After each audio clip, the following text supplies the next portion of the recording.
Namahagi ng relief goods at nagabot ng tulong medikal ang Iglesia ni Cristo sa Palayan, Nueva Ecija. Bukod sa pagtulong sa mahihirap, layo nitong makuha ang world record para sa pinakamaraming naibigay na relief pack sa isang lugar sa loob ng 8 oras.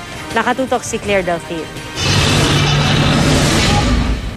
300,000 relief packs na may lamang sardinas, noodles at bigas ang ipinamimigay ngayon ng Iglesia ni Cristo sa Nueva Ecija. Kapanalig man nila o hindi, lahat binibigyan. Bahagi ito sa programa nilang lingap sa mamamayan na layong makatulong sa mga mahihirap. Si Karen Abrigunda, tuwang-tuwa sa natanggap.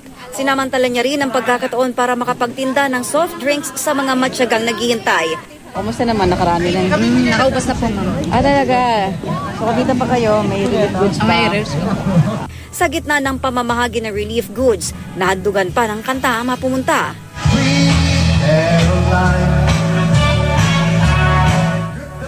Bukod sa may pamamahayag, mayroong paglingap, medical dental mission, saka yung hunger relief packs. Claire Delphine, Nakatutok, 24 Oras.